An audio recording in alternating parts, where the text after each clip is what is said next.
Hello friends, Vishnu Shalini latest review. Rohit ശ്യാമയോട് പറയുവാണ്, ഇനിയും നീ എൻ്റെ മുന്നിൽ നിന്ന് നാടകം ആടരുത്. ആടിയാൽ എൻ്റെ കൺമുന്നിൽ നിന്ന് നീ ജീവനോടെ പോകില്ല. എന്താടി ഇതൊക്കെ? ഗർഭിണിയാണെന്നും പറഞ്ഞ ഒരു കുടുംബത്തെ മുഴുക്ക പറ്റിക്കുക. എന്നിട്ട് ചേച്ചി പ്രസവിച്ച കുഞ്ഞിനെ താൻ പ്രസവിച്ച കുഞ്ഞാണെന്നും പറഞ്ഞ് ഭർത്താവ് പോലും അറിയാതെ വളർത്തുക. ഇതിനെയൊക്കെ ചതിയെന്നല്ലാതെ വേറെ എന്ത് വാക്കാടി പറയേണ്ടത്? ജീവിതത്തിൽ നീ എന്നോട് കാണിച്ചിരിക്കുന്നത് മുഴുവൻ ചതിയും വഞ്ചനയുമാണ്. അല്ലെന്ന് നിനക്ക് എന്റെ മുഖത്ത് നോക്കി പറയാൻ പറ്റുമോ? ശ്യാമ പെട്ടെന്ന് രോഹിത്തിന്റെ കാലിൽ വീണ് ആ കാലെ കെട്ടിപ്പിടിച്ചങ്ങ് കരയുവാണ്. രോഹിത്തെ, ഞാൻ പറഞ്ഞല്ലോ, എന്റെ ബുദ്ധിമോശം കൊണ്ട് അങ്ങനെ സംഭവിച്ചു പോയതാ. ഒരാവേശത്തിന്റെ പുറത്തങ്ങ് എഴുതിപ്പോയതാ. എന്നോട് ക്ഷമിക്ക് രോഹിത്തെ. നമുക്ക് നമ്മുടെ ജീവിതമല്ലേ രോഹിത്തെ വലുത്. സഹിച്ചും ക്ഷമിച്ചും പുറത്തുവല്ലേ രോഹിത്തെ ജീവിതം മുൻപോട്ട് കൊണ്ടുപോകേണ്ടത്. ഇതെല്ലാം ഒരു സ്വപ്നം പോലെ കരുതി ക്ഷമിച്ച് നമുക്കങ്ങ് ജീവിക്കാം രോഹിത്തെ. നിർത്തടി. നീ ഈ കത്തിൽ എഴുതിയിരിക്കുന്നതൊക്കെ ശരിയാണെങ്കിൽ വല്ലവന്റെയും കൊച്ചിന്റെ തന്തയായിട്ടല്ലേടി ഞാൻ ഇത്രയും നാളും ജീവിച്ചത്. വെറും ഒരു വാടക തന്തയല്ലയോടി ഞാൻ. ശ്യാമ പൊട്ടിക്കരഞ്ഞോണ്ട് രണ്ട് കൈയും കൂപ്പി തൊഴുതോണ്ട് പറയുക, രോഹിത്തെ, എന്നെ ഒന്ന് മനസ്സിലാക്ക് രോഹിത്തെ.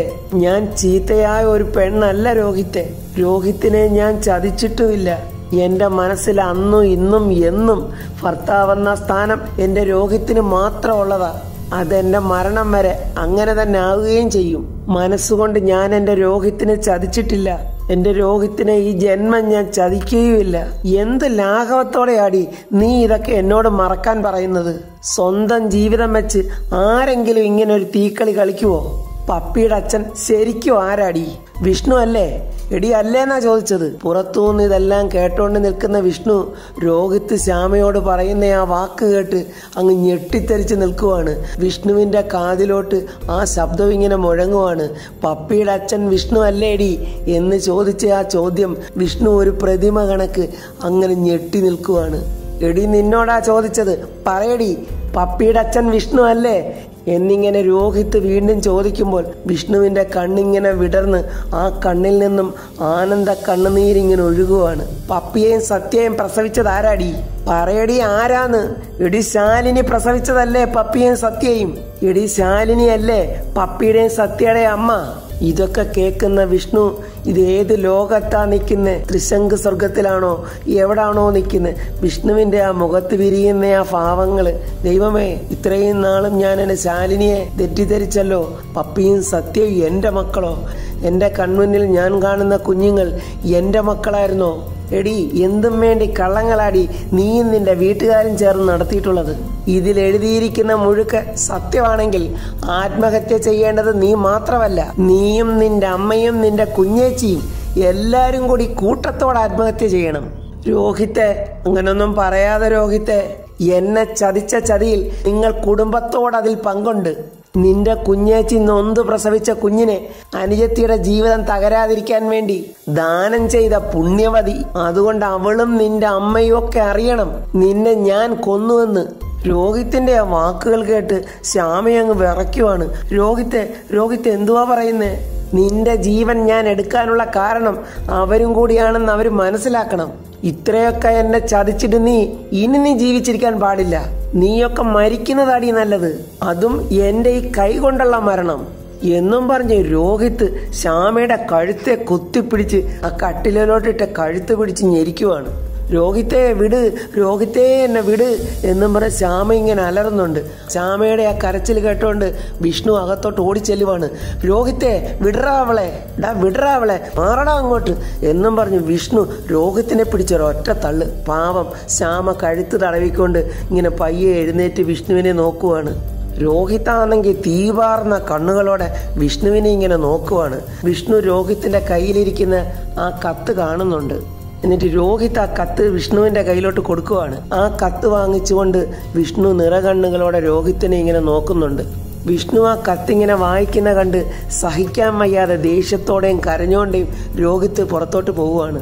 പപ്പി എന്റെ മകളല്ല, വിഷ്ണുവേട്ടനെയും കുഞ്ഞേച്ചിക്കും പിറന്ന ഇരട്ടക്കുട്ടികളിൽ ഒന്നാണ് പപ്പി. സത്യമോളെയും പപ്പിമോളും വിഷ്ണുവേട്ടന്റെ മക്കളാണ്. ഇങ്ങനെയൊക്കെ ശ്യാമ എഴുതിയത് വിഷ്ണു ഇങ്ങനെ കരഞ്ഞുകൊണ്ട് വായിക്കുവാണ്. എനിക്ക് കുട്ടികളുണ്ടാകില്ലെന്ന് അറിഞ്ഞപ്പോൾ രോഹിത്തിന്റെയും സത്യാമ്മയുടെയും മുന്നിൽ എനിക്ക് ഗർഭിണിയായിട്ട് അഭിനയിക്കേണ്ടി വന്നു. അത് ഈ ശ്യാമയുടെ ഗതികേടാണ്. പിന്നീട് ആ കള്ളം മറയ്ക്കാനായി ഇരട്ടക്കുട്ടികളെ പ്രസവിച്ച എൻ്റെ കുഞ്ഞേച്ചി ഒരു കുഞ്ഞിനെ എനിക്ക് വളർത്താൻ തന്നു. അതാണ് പപ്പിമോള്. വിഷ്ണുവിൻ്റെ മനസ്സിലിങ്ങനെ സത്യയും പപ്പിയും തന്നെ കെട്ടിപ്പിടിച്ചതും അവർ രണ്ടുപേരും ചേർന്ന് ഉമ്മ തന്നതും അവരുടെ ബർത്ത്ഡേക്ക് രണ്ടുപേരും ചേർന്ന് വിഷ്ണുവിൻ്റെ വായിൽ കേക്ക് വെച്ച് കൊടുത്തതും എല്ലാ രംഗങ്ങളും വിഷ്ണുവിൻ്റെ മനസ്സിലിങ്ങനെ തെളിഞ്ഞു വരുവാണ്. ഈശ്വര, എൻ്റെ പൊന്നുമക്കളായിരുന്നു അത്. വിഷ്ണു ആ കത്ത് വായിച്ച് തളർന്നങ്ങിരിക്കുവാണ്. വിഷ്ണു ചങ്ക് പൊട്ടി ഇങ്ങനെ കരയുവാണ്. കരഞ്ഞുകൊണ്ട് ശ്യാമയോട് ചോദിക്കുക, ശ്യാമേ, സത്യയും പപ്പിയും എൻ്റെ മക്കളാണോ? ഒന്ന് പറ ശ്യാമേ.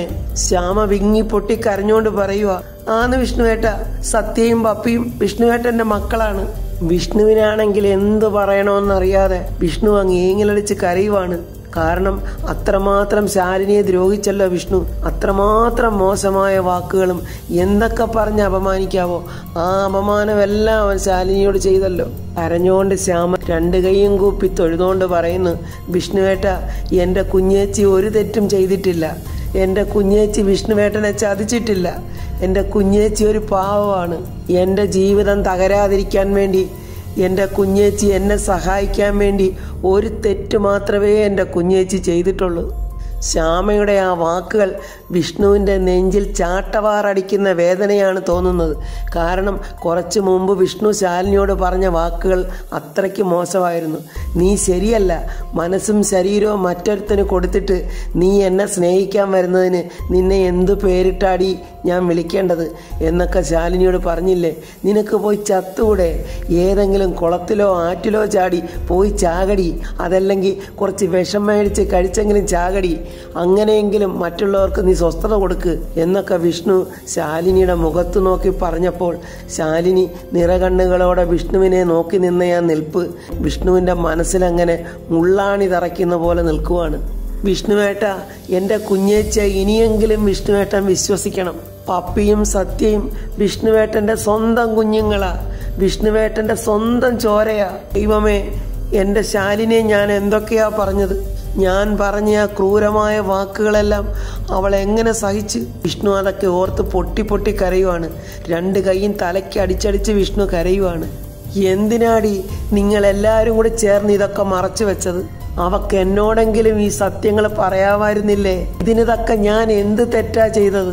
അയ്യോ എൻ്റെ ദൈവമേ, ഞാൻ എന്തൊക്കെയാ എൻ്റെ ശാലിനിയെ പറഞ്ഞത് എന്നും പറഞ്ഞ് വിഷ്ണു വീണ്ടും വീണ്ടും പൊട്ടിക്കരയുവാണ്. എൻ്റെ സ്വന്തം കുഞ്ഞുങ്ങൾ എന്നോടൊപ്പം ഉണ്ടായിരുന്നിട്ടും എനിക്ക് അവരെ തിരിച്ചറിയാൻ കഴിഞ്ഞു? എൻ്റെ പൊന്നു മക്കളെ, എൻ്റെ സ്വന്തം മക്കളെ എനിക്കൊന്ന് ലാളിക്കാൻ പോലും കഴിഞ്ഞു? അയ്യോ അയ്യോ എന്നും പറഞ്ഞ് വിഷ്ണു അവൻ്റെ കൈകൊണ്ട് അവൻ്റെ തലക്കിട്ടങ്ങ് അടിക്കുവാണ്. എടി, എന്നോട് ഇങ്ങനെയൊക്കെ ചെയ്യാൻ എന്ത് തെറ്റാടി ഞാൻ നിങ്ങളോട് ചെയ്തത്? ഒരു വാക്കെങ്കിലും എന്നോട് പറയാമായിരുന്നില്ലേ? ഒരച്ഛൻ്റെ വാത്സല്യം, ഒരച്ഛൻ്റെ സ്നേഹം, ഇതൊക്കെ എൻ്റെ മക്കൾക്ക് നഷ്ടപ്പെടുത്തിയത് നിങ്ങളെല്ലാവരും ചേർന്നല്ലേ? ചതിക്കുമായിരുന്നില്ലേടി നിങ്ങളൊക്കെ ചേർന്നെന്നെ? അയ്യോ അയ്യോ എൻ്റെ ദൈവമേ, ഈ പാവമൊക്കെ ഞാൻ എവിടെ കൊണ്ട് ചെന്ന് തീർക്കും? എൻ്റെ ശാലിനിയെ ഞാൻ പറഞ്ഞതൊക്കെ ദൈവമേ, ഞാൻ എവിടെ കൊണ്ട് ഈ പാവം തീർക്കും എന്നും പറഞ്ഞ് വിഷ്ണു അങ്ങ് കരച്ചിലോടെ കരച്ചിൽ. ഇടി, ഇങ്ങനെയൊക്കെ ജീവിക്കുന്നതിലും ഭേദം എവിടെങ്കിലും പോയി നീ അങ്ങ് ചാവടി, എന്നാലെങ്കിലും ബാക്കിയുള്ളവന് കുറച്ച് സ്വസ്ഥതയും സമാധാനം കിട്ടുമല്ലോ എന്നിങ്ങനെ വിഷ്ണു ശാലിനിയോട് പറഞ്ഞതോർത്ത് വിഷ്ണുവിന് അങ്ങ് പേടിയാവുകയാണ്. ദൈവമേ, ശാലിനി ഇനി എന്തെങ്കിലും സാഹസം കാണിച്ചു കാണുമോ? അയ്യോ എൻ്റെ ശാലിനി എന്നും പറഞ്ഞ് വിഷ്ണു ഇങ്ങനെ പുറത്തോട്ട് ഓടാൻ പോകുമ്പോൾ പെട്ടെന്ന് ശ്യാമ വിഷ്ണുവിൻ്റെ കാലെ പിടിച്ചിട്ട് ചോദിക്കുന്നു, വിഷ്ണുവേട്ടൻ ഇത് എങ്ങോട്ട് പോവുക? വിഷ്ണുവേട്ട, ദയവ് ചെയ്ത് ഇതിൻ്റെ പേരിൽ എൻ്റെ കുഞ്ഞേച്ചിയെ വഴക്ക് പറയല്ലേ. എൻ്റെ നന്മ മാത്രമേ എൻ്റെ കുഞ്ഞേച്ചി ആഗ്രഹിച്ചിട്ടുള്ളൂ. എനിക്കെല്ലാം മനസ്സിലായി. എനിക്കും അവൾക്കും ഒഴിച്ച് ബാക്കിയുള്ളവർക്കെല്ലാം നന്മയുണ്ടാകാനേ അവൾ ആഗ്രഹിച്ചിട്ടുള്ളൂ. ഇപ്പോൾ ഈ നടന്നതെല്ലാം ഞങ്ങളുടെ വിധിയാണ്. കാര്യങ്ങളൊന്നും അറിയാതെ, സത്യങ്ങളൊന്നും മനസ്സിലാക്കാതെ ഞാൻ എൻ്റെ ശാലിനിയെ ഒരുപാട് വേദനിപ്പിച്ചു. അവൾ പറഞ്ഞില്ലെങ്കിലും നിനക്കെങ്കിലും എന്നോടൊന്ന് പറഞ്ഞുകൂടായിരുന്നോടി ശ്യാമേ? എനിക്കെൻ്റെ സത്യമോളെ പോയി കാണണം. എനിക്കെൻ്റെ മക്കളെ കാണണം. എൻ്റെ മക്കളാ, എൻ്റെ പൊന്നു മക്കളാ അവര്. ഒരച്ഛൻ്റെ ലാളനയോടെ എനിക്കെൻ്റെ മക്കളെ ഒന്ന് കെട്ടിപ്പിടിക്കണം. 6 വർഷത്തെ സ്നേഹമാ. 6 വർഷത്തെ സ്നേഹം എനിക്ക് മൊത്തമായിട്ട് അവർക്ക് കൊടുക്കണം. ഞാനിപ്പോൾ ഒരു വല്ലാത്ത മാനസികാവസ്ഥയിലാണ്. ജീവിതത്തിൽ ഒരു പുതിയ വെളിച്ചം ഉണ്ടായതുപോലെ, എൻ്റെ ജീവിതത്തിൽ ഒരു പുതിയ അർത്ഥം ഉണ്ടായതുപോലെ. എന്തൊക്കെയോ നേടിയതുപോലെ ഒരു തോന്നല്. എൻ്റെ മക്കളാണ്, എൻ്റെ പൊന്നുമക്കളാണ്. വിഷ്ണു ഇങ്ങനെ എന്തൊക്കെയോ അങ്ങ് വിളിച്ചു പറയുവാണ് സന്തോഷം കൊണ്ട്. എനിക്ക് എൻ്റെ മക്കളെ ഇപ്പൊ കാണണം, ഞാൻ എൻ്റെ മക്കളെ ഒന്ന് കാണട്ടെ എന്നും പറഞ്ഞ് വിഷ്ണു അവിടെ നിന്ന് ഓടുവാണ് വെളിയിലോട്ട്. വിഷ്ണു ഇങ്ങനെ ആവേശത്തിൽ പുറത്തോട്ട് ഇറങ്ങി വരുമ്പോൾ പിള്ളയാണെങ്കിൽ പപ്പിമോളെ സ്കൂളിൽ നിന്ന് വിളിച്ചോണ്ട് വരുന്നതാണ് കാണുന്നത്. പപ്പിമോൾ ഇങ്ങനെ നടന്നു വരുന്നത് വിഷ്ണു ഇങ്ങനെ നോക്കി നിന്ന് വിഷ്ണു ഒരു ശില പോലെ നിൽക്കുവാണ്. പപ്പിമോളാണെങ്കിൽ വിഷ്ണുവിനെ കണ്ട സന്തോഷത്തിൽ പുഞ്ചിരിച്ചുകൊണ്ട് വരികയാണ്. തൻ്റെ കൺമുന്നിൽ വളർന്ന കുഞ്ഞ് ഇത്രയും നാളും തൻ്റെ ചോരയാണെന്ന് അറിയാതെ ജീവിച്ച കാര്യം ഓർത്ത് വിഷ്ണു ഇങ്ങനെ അതിശയത്തോടെ കണ്ണുകൾ വിടർത്തി ആ കണ്ണിൽ നിന്നും കണ്ണുനീരൊഴുകി ആ പൊന്നുമോളെ ഇങ്ങനെ നോക്കി നിൽക്കുവാണ്. ദൈവമേ, എൻ്റെ പൊന്നുമോളല്ലേ ഈ വരുന്നത്. പപ്പിമോള് ചിരിച്ചോണ്ട് വിഷ്ണു അച്ഛാ എന്നും പറഞ്ഞ് വിഷ്ണുവിനെ ഓടി വന്ന് കെട്ടിപ്പിടിക്കുവാണ്. വിഷ്ണുവാണെങ്കിൽ ഇന്ന് വരെ പപ്പിയെ കണ്ടിട്ടില്ലാത്ത പോലെയും ആദ്യമായിട്ട് കാണുന്ന പോലെയും പപ്പിമോടെ പാദം തൊട്ട് ശിരസ് വരെ ഇങ്ങനെ നോക്കുവാണ് കുഞ്ഞിനെ. തൻ്റെ മുന്നിൽ പുഞ്ചിരിച്ചോണ്ട് നിൽക്കുന്ന ആ പൊന്നുമോളെ നോക്കി വിഷ്ണു ഒന്നും മിണ്ടുന്നില്ല. ഇങ്ങനെ അതിശയത്തോടെ നോക്കുവാണ്. കുഞ്ഞിൻ്റെ ഓരോ ശരീരഭാഗങ്ങളും വിഷ്ണു ഇങ്ങനെ അതിശയത്തോടെ നോക്കുവാണ്.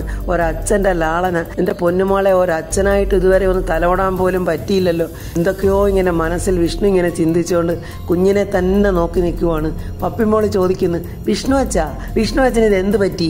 വിഷ്ണു മനസ്സിൽ പറയുവാണ്, നീ ഇത്ര അടുത്തുണ്ടായിട്ടും ഈ അച്ഛൻ അറിഞ്ഞില്ലല്ലോ മോളെ, ഈ അച്ഛന് തിരിച്ചറിയാൻ പറ്റിയില്ലല്ലോ മോളെ. എന്റെ കൺമുന്നിൽ കിടന്ന് വളർന്നിട്ട് പോലും ഈ അച്ഛന് എന്റെ പൊന്നുമോളെ മനസ്സിലാക്കാൻ കഴിഞ്ഞില്ലല്ലോടാ. എന്താ വിഷ്ണു അച്ഛാ, എന്താ എന്നെ ഇങ്ങനെ നോക്കുന്നേ ആദ്യമായിട്ട് കാണുന്ന പോലെ? പപ്പിമോളും ഇങ്ങനെ അന്തം വിട്ട് നിൽക്കുക. ചേടാ, ഈ വിഷ്ണു അച്ഛന് ഇത് എന്ത് പറ്റി? ഒന്നും മിണ്ടാതെ എന്നെ തന്നെ ഇങ്ങനെ നോക്കി നിൽക്കുന്നു. വിഷ്ണു പപ്പിമോളെ മാറോടണച്ച് പൊട്ടി പൊട്ടി പൊട്ടിയും കരയുവാണ്. അയ്യോ അയ്യോ എന്നും പറഞ്ഞ്. കുഞ്ഞ് എന്താ വിഷ്ണു അച്ഛൻ എന്തിനാ കരയുന്നേ? വിഷ്ണു അച്ഛാ എന്ത് പറ്റി? ഇതൊക്കെ ശ്യാമയും കാണുന്നുണ്ട്. മുകളിൽ നിന്ന് രോഹിത്തും ഇതെല്ലാം കാണുകയാണ്. വിഷ്ണുവിന് പപ്പിമോളെ എന്ത് ചെയ്യണമെന്നറിയില്ല. വിഷ്ണു അങ്ങ് കുഞ്ഞിനെ അങ്ങ് തുരുതുരാന്നങ്ങ് ഉമ്മ കൊടുക്കുവാണ്. ഇതെല്ലാം രോഹിത്ത് മുകളിൽ നിന്ന് കാണുകയാണ്. രോഹിത്തിന് സങ്കടവും വരുന്നുണ്ട്, ദേഷ്യവും വരുന്നുണ്ട്. വിഷ്ണു അച്ഛാ കരയാതെ കാര്യം പറ, എന്താ വിഷ്ണു അച്ഛന് പറ്റിയത്? മോൾ എന്നോട് ക്ഷമിക്കണം, അച്ഛനൊന്നും അറിയില്ലായിരുന്നു. അച്ഛനോ? ആ അച്ഛന്, ഈ വിഷ്ണു അച്ഛന്, മോളുടെ വിഷ്ണു അച്ഛന് എന്നും പറഞ്ഞ് വിഷ്ണു വീണ്ടും പപ്പിമോളെ കെട്ടിപ്പിടിച്ച് ഉമ്മ കൊടുക്കുവാണ്. ഇതൊക്കെ കണ്ട് പിള്ളയ്ക്കോ പൊന്നിക്കോ ഒന്നും മനസ്സിലാകുന്നില്ല. അവരും ഇങ്ങനെ അന്തം വിട്ട് നോക്കി നിൽക്കുവാണ്. എന്തുവാ ഈ വിഷ്ണു കുഞ്ഞിന് എന്താ പറ്റിയത്? എന്തിനാ ഈ കുഞ്ഞിനെ ഇങ്ങനെ കെട്ടിപ്പിടിച്ച് കരയുന്നത്? എന്തൊക്കെയോ പദംപറക്കെയുള്ള കരച്ചിലാണല്ലോ. പിള്ള ഇങ്ങനെ ആശ്ചര്യത്തോടെ നോക്കി നിൽക്കുക. വിഷ്ണു അച്ഛൻ കരയുവാണോ? എന്തിനാ വിഷ്ണു അച്ഛൻ കരയുന്നത്? എന്നോട് പറ വിഷ്ണു അച്ഛ എന്നും പറഞ്ഞ് പപ്പിമോള് വിഷ്ണുവിൻ്റെ കണ്ണുനീര് തുടയ്ക്കുന്നുണ്ട്. അത് മോളെ കണ്ടപ്പോൾ അച്ഛനങ്ങ് സങ്കടം വന്നെന്നോ? എന്തിന്? അതുകൊണ്ടാ മോളെ ഈ അച്ഛൻ കരഞ്ഞു പോയത്, ഈ വിഷ്ണു അച്ഛൻ കരഞ്ഞത്. വിഷ്ണു അച്ഛൻ എന്തിനാ എന്നോട് ക്ഷമിക്കണോന്നൊക്കെ പറഞ്ഞത്? അതിന് എൻ്റെ വിഷ്ണു അച്ഛൻ എന്ത് തെറ്റാ ചെയ്തത്? എന്തെങ്കിലും തെറ്റ് ചെയ്തോ? പറ വിഷ്ണു അച്ഛാ. അത് വിഷ്ണു അച്ഛൻ കള്ളു കുടിച്ചില്ലേ? മോളോട് കള്ളു കുടിക്കത്തില്ലെന്ന് പറഞ്ഞിട്ട് വിഷ്ണു അച്ഛൻ കള്ളു കുടിച്ചില്ലേ? അതിനുവേണ്ടിയാ എൻ്റെ മോളോട് ഈ വിഷ്ണു അച്ഛൻ മാപ്പ് പറഞ്ഞത്. ക്ഷമിക്കുമോളെ, അച്ഛനോട് ക്ഷമിക്കുമോളെ എന്നൊക്കെ വിഷ്ണു ഇടയ്ക്കിടയ്ക്ക് അച്ഛനെന്നാണ് പറയുന്നത്. പപ്പിമോളും അത് ശ്രദ്ധിക്കുന്നുണ്ട്. എൻ്റെ മോളായത് എന്നൊക്കെ വിഷ്ണു അങ്ങ് സമനില തെറ്റിയവനെ പോലെ പറഞ്ഞുകൊണ്ട് കുഞ്ഞിനെ അങ്ങ് ഉമ്മ കൊടുക്കുവാണ്. സങ്കടത്തോടെ നോക്കി നിൽക്കുന്ന ശ്യാമയെ കണ്ടിട്ട് പപ്പിമോള് ചോദിക്കുന്നു, എന്താമ്മേ വിഷ്ണു അച്ഛൻ എന്ത് പറ്റി? വിഷ്ണു അച്ഛൻ എന്തിനാമ്മ ഇങ്ങനെ കരയുന്നേ? വിഷ്ണു അങ്ങനെ പപ്പിമോളെ തൻ്റെ മാറോടെ ചേർത്ത് വെച്ച് ഉമ്മ കൊടുക്കുമ്പോൾ പെട്ടെന്ന് ഓർമ്മ വരികയാണ് പണ്ട് ശാലിനി സത്യാമ്മയോട് പറഞ്ഞത്. സത്യ ഈ വീട്ടിലെ കുട്ടി തന്നെയാണ്, ഈ വീട്ടിലെ ചോരയാണ്, സത്യാമ്മയുടെ പേരക്കുട്ടിയാണ് എന്നൊക്കെ പണ്ട് ശാലിനി പറഞ്ഞതൊക്കെ ഓർമ്മ വരികയാണ്. എന്നിട്ട് പപ്പിമോളോട് പറയുന്നു, മോളെ നമുക്കൊരു സ്ഥലം വരെ പോകാം. കരഞ്ഞോണ്ട് നിൽക്കുന്ന ശ്യാമയെ നോക്കി വിഷ്ണു പറയുവാണ്, മോളെ ഞാനൊന്ന് പുറത്തോട്ട് കൊണ്ടുപോകുക. അത് കേട്ടോണ്ട് പിള്ള പറയുന്നു, അപ്പോൾ കുഞ്ഞിന് ചായ ഒന്നും കൊടുത്തില്ലല്ലോ, അതൊക്കെ ഞാൻ പുറത്തുനിന്ന് വാങ്ങിച്ചു കൊടുത്തോളാം. ആ മോളെ വാ എന്നും പറഞ്ഞ് വിഷ്ണു പപ്പിമോളെ അങ്ങ് പൊക്കിയെടുക്കുവാണ്. ഇതൊക്കെ രോഹിത്ത് അവിടെ നിന്നോണ്ട് നോക്കി അവൻ്റെ കണ്ണ് നിറയുന്നുണ്ട്. അയ്യോ ഈ വിഷ്ണു അച്ഛന് എന്ത് പറ്റി? എന്നെ എടുക്കണ്ട വിഷ്ണു അച്ഛാ, ഞാൻ വലിയ കുട്ടിയായില്ലേ. എൻ്റെ മോൾ എത്ര വലുതായാലും അച്ഛന് ചെറിയ കുട്ടി തന്നെയാ. പപ്പിമോൾ അങ്ങനെ വിഷ്ണുവിന്റെ കണ്ണിലോട്ട് തന്നെ സൂക്ഷിച്ചു നോക്കുന്നുണ്ട്. പപ്പിമോള് മനസ്സിൽ ചിന്തിക്കുവാണ്, ഇതുവരെയും വിഷ്ണുവച്ചൻ ഇങ്ങനെയൊന്നും കാണിച്ചിട്ടില്ലല്ലോ, എന്ത് പറ്റി ഈ വിഷ്ണുവച്ചന്? എപ്പോഴും വിഷ്ണുവച്ചൻ വിഷ്ണുവച്ചൻ എന്ന് പറഞ്ഞിട്ട് ഇപ്പോഴാണെങ്കിൽ അച്ഛൻ അച്ഛൻ എന്നാണല്ലോ വിഷ്ണുവച്ചൻ പറയുന്നത്. എന്താണ് ഇതിന്റെ കാരണം? പപ്പി ഒരു വിളഞ്ഞ വിത്താണേ. അവള് തന്നെ കണ്ടുപിടിക്കുമെന്ന് തോന്നുന്നു വിഷ്ണുവാണ് തന്റെ അച്ഛനെന്ന്. വിഷ്ണുവും പപ്പിയും കൂടെ സത്യമോളെ കാണാൻ പോവുകയാണെന്ന് തോന്നുന്നു. അപ്പോൾ ഫ്രണ്ട്സ്, വിഷ്ണു ഇനി പപ്പിമോളും സത്യമോളും ശാലിനിയും ഒക്കെ ആയിട്ട് ഒന്ന് പുറത്തൊക്കെ കറങ്ങാൻ പോകുമെന്ന് പ്രതീക്ഷിച്ചുകൊണ്ട് നമുക്ക് അടുത്ത വീഡിയോയിൽ നാളെ കാണാം. എൻ്റെ വീഡിയോ ഇഷ്ടപ്പെട്ടാൽ ലൈക്കും കമൻസും, സബ്സ്ക്രൈബ് ചെയ്യാത്തവർ സബ്സ്ക്രൈബ് ചെയ്യണേ.